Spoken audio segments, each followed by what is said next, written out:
कहानी की शुरुआत होती है एक जंगल से, जहां हमें दिखाया जाता है हैली और रिची को, जो कि दोनों माउंटेन क्लिम्बिंग कर रहे होते हैं। देन रिची पहाड़ के ऊपर चढ़ जाता है और वहां उसे ऊपर से एक नदी और चारों तरफ जंगल दिखाई देता है, और फिर हैली से ऊपर जल्दी आने की कहता है। दूसरी तरफ हम हैली को देखते हैं। हैली जैसी ऊपर चढ़ने की कोशिश करती है, अचानक से उसका पैर फिसल जाता है और वो नीचे गिर जाती है और हवा में लटक जाती है। देन फिर वो अपने आप को गिरने से संभाल लेती है और फिर से क्लिम्बिंग करने की कोशिश करती है, जहां हैली रिची को हेल्प करने के लिए आवाज लगाती है। देन फिर अचानक से अपने फेस पर खून की बूंदें गिरते देखकर वो हैरान रह जाती है। देन तभी फिर हैली की नज़र रिची पर पड़ते ही फिर रिची को कोई पहाड़ से उठाकर नीचे फेंक देता है। इससे पहले हैली कुछ सोच पाती या समझ पाती, उससे पहले हैली को कोई ऊपर की तरफ खींच रहा था, लेकिन हैली जल्दी से रस्सी को चाकू से काट देती है। देन फिर अपने आप को संभालते संभालते गिर जाती है। देन फिर हैली की नज़र रिची पर पड़ती है, फिर उसे देखकर रो पड़ती है। फिर उसी वक्त हैली को पहाड़ों से अजीब सी आवाज़ें सुनाई देती हैं। जैसे ही आवाज़ को सुनकर हैली अपनी जान बचाने के लिए कार की तरफ भागने लगती है।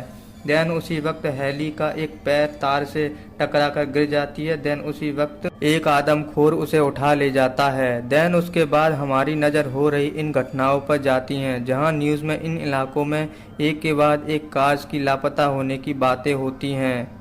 नेक्स्ट सीन में हम एक कार को देखते हैं, जिस कार को कैरिस चला रहा होता है और वो इंटरव्यू के लिए शहर जा रहा होता है। और सफ़र के दौरान कैरिस एक ट्रैफिक जैम में फंस जाता है और वो इंटरव्यू के लिए लेट हो रहा होता है। और ट्रैफिक को आगे बढ़ता ना देखकर फिर वो कैरिस अपनी कार को रिवर्स मोड़कर वहाँ से निकल जाता है। फिर कैरिस के पास कंपनी का फ़ोन आता है और कैरिस कंपनी को लेट होने की खबर देता है, बट पहाड़ों की वजह से नेटवर्क ना आने पर फ़ोन कट जाता है। देन इसके बाद कैरिस को फ़ोन की तलाश में नज़र गैस के बोर्ड पर पड़ती है और अपनी गाड़ी को उसी रास्ते ले जाता है और फिर गैस स्टेशन पहुंच जाता है, जहां कैरिस की नज़र स्टेशन के मालिक पर पड़ती है और उसकी हालत बहुत ख़राब होती है, मानो कि वो किसी बीमारी से ग्रसित है। देन कैरिस कार से उतरकर कंपनी वालों को बूथ से फ़ोन करने की कोशिश करता है, बट बूथ खराब होने के कारण फ़ोन कंपनी के पास नहीं लग पाता। देन फिर कैरिस गैस स्टेशन के मालिक से शहर जाने के लिए दूसरे रास्ते के लिए पूछता है, बट वो कैरिस की बातों को नज़रअंदाज कर देता है। देन उसके बाद कैरिस की नज़र एक नक्शे पर पड़ती है और जहां कैरिस को शहर जाने के लिए एक कच्चा रास्ता दिखाई देता है।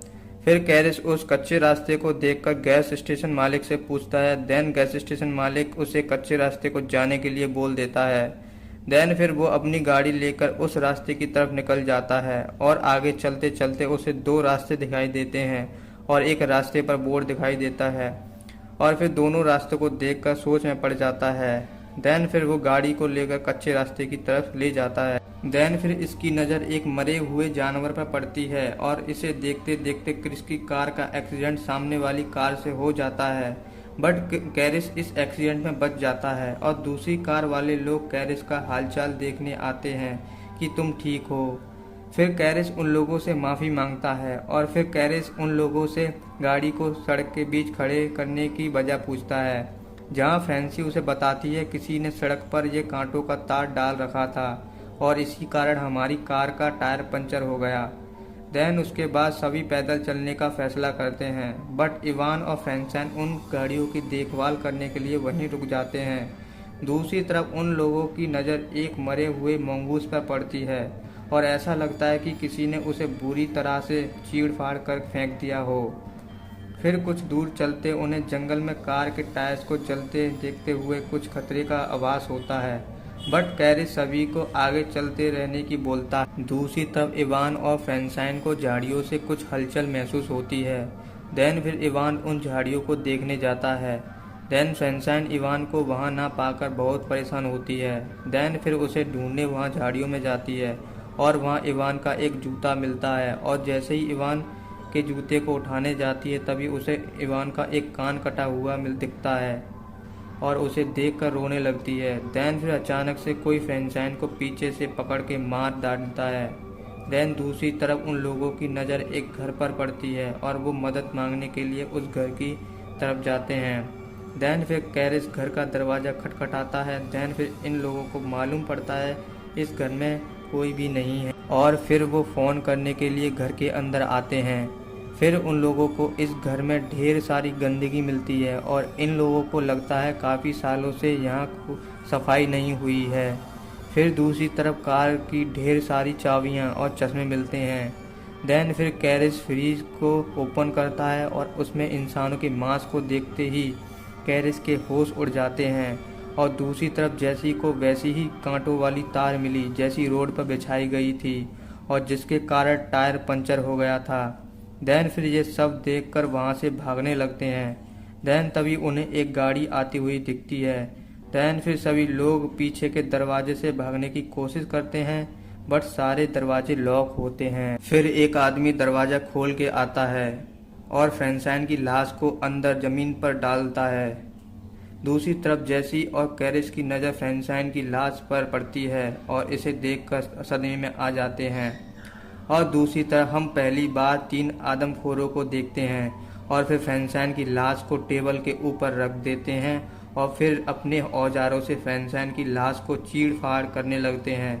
और ये सब खून खराबा देखकर जैसी चिल्लाने लगती है। देन फिर स्कॉट जैसी के मुंह पर हाथ लगा देता है। उसके बाद ये आदमखोर उस लाश को खाकर कुछ देर के लिए सो जाते हैं और फिर ये सब मौका देखकर वहाँ से निकलने की कोशिश करते हैं कि अचानक से एक आदमखोर की नज़र उन पर पड़। देन फिर सब लोग पीछे से होके भागने लगते हैं। फिर आदमखोर अपनी गाड़ी लेकर उनके पीछे जाते हैं, उन्हें ढूंढने की कोशिश करते हैं। दूसरी तरफ कैरिस इनकी गाड़ी को चुराने की कोशिश करता है। देन फिर चिल्लाते हुए उन आदमखोरों का ध्यान अपनी ओर अट्रैक्ट करने की कोशिश करता है बट एक आदमखोर कैरिस के पैर में गोली मार देता है और वो इस जख्मी होकर गिर जाता है। ये सब उस मंजर को देखकर हैरान हो जाते हैं। देन तभी स्कॉट की नज़र उस ट्रक की तरफ जाती है और वो ट्रक की तरफ भागता है। तभी एक तीर उसके सीने में आर पार हो जाता है। उसके बाद वो तीनों ट्रक को लेकर अपनी जान बचाकर भागते। फिर उनका ट्रक एक जंगल के बीच कीचड़ में फंस जाता है और वो इस ट्रक को वहीं छोड़ देते हैं।